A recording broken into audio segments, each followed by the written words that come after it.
Hello, everyone. Hello. My name is and I like many things. I like to travel. I like to volunteer. I like to serve the Lord, and I like it. Yes, you heard me correctly. I like it. I love it. I love learning about the history behind many dishes. I love learning the culture surrounding many meals and banquets. I love learning about the science that allows food to happen. I like learning about health measures and how food can help combat disease. But also I like it. I'll be honest, it's one of my reasons why I'm here. There's many local cuisines that I want to try. So why am I choosing to open with this random fact? Well, it's because no matter where we are in the world, we all eat. At least I hope we all eat. Sorry, is there anyone in the audience who has never eaten anything ever? If so, I'd like to pray for you. Everybody eats. We might eat different dishes. We may eat at different times. We may use different utensils. We may even have different tableside manners, but we all eat. Therefore, the act of eating is a universally understood concept. When Jesus was teaching the disciples the Lord's Prayer, he tells them to ask God to give us our daily bread. Now, because this is such a universally understood concept, we don't need to study the historical context of what was going on at the time, or learn about any traditions. All we have to know is that we need food in our stomach, and we need to ask God to give it. Because food is a metaphor we can all understand. And so the act of receiving food is how many of us experience Jesus in our daily lives. When I was a child, I was told to pray before every meal. And while it may not seem like a big deal to me now that I'm older, I realized that as a kid, that was my personal daily connection with the Lord, as I asked Him to bless us through our food. Now imagine you were to go a whole month without food. How much more would we seek the Lord in prayer as we ask Him for strength for our basic food? On the other hand, if we have an abundance of food, then we are experiencing the blessings of Jesus, whether we realize it or not. In Exodus chapter 16, verses 2 and 3, we see that same scene never play out. The Israelites were in the desert, hungry and without access to food. Soon they began to complain about their famished state. In verses 4 and 5, we see God take action and send them manna every day of the week, except for that. He would send them twice as much on Fridays so they could store and prepare for that. Now, question, when the Israelites were experiencing Jesus, were experiencing Him, after the being fed in the desert? Absolutely.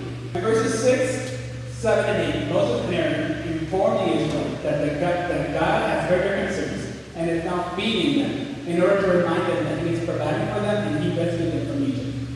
And so through the daily act of gathering and cooking manna, the Israelites got to experience the Lord in His power. The Israelites also got to experience the Lord as a cloud in the hot desert day is shielding from the sun, and a pillar of fire during the cold desert night to give them both light and warmth. And prior to that, they witnessed the 10 plagues of Egypt and how God protected them during those times.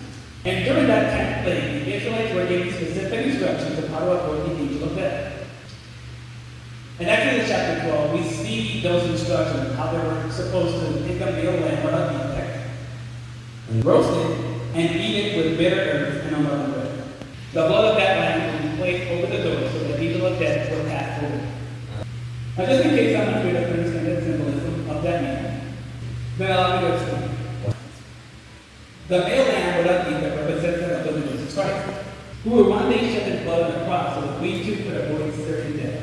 And even though the Israelites were still several millennia away from the Messiah, they were able to experience Jesus through the meal of the Passover. And that very same feast of the Passover is still kept by the Israelites to this very day. The famous Last Supper of Jesus was in fact the feast of the Passover. And during that feast, Jesus gave His disciples bread and wine. He told them the bread represented His body, and the wine would represent the blood of the covenant that pours out the forgiveness of sin.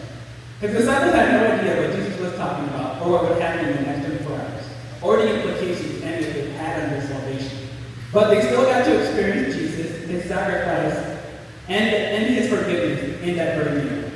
In short, how we get to experience Jesus will be different for each and every one of us. Noah was after building life. Abraham was after leaving his homeland. Joseph had dreams. Moses was after removing his shoes at the burning bush. David slayed a giant. Don't hold yourself to a standard so high that you would pass on the miracle the Lord has for you by comparing yourself to others. When it came to Zacchaeus, Jesus shared a meal. And because of that meal, Zacchaeus was able to change his life. Not because of the food presented, but because of the connection that was made. And that's what I want you guys to remember tonight. A connection with Jesus. Whether we are connected with him through a meal, or an act of compassion, or sharing the love of Jesus with someone who does not know him yet. Let's share and experience Jesus together. In John 6:35, Jesus said, I am the bread of life. He who comes to me shall never hunger, and he who believes in me shall never thirst. Just as we need to eat every day, we should also seek the Lord every day. Only he can give us the peace that passes understanding. Only he can transform our lives. Only he can give us the strength to fight off temptation. Only he can answer our prayers. Next time you sit down to have a meal, I want you to remember just how blessed you are to have a God that provides for you, and a God who loves you so much that he gave his only begotten Son, so that anyone that believes in him shall not perish but have everlasting life. Thank you very much.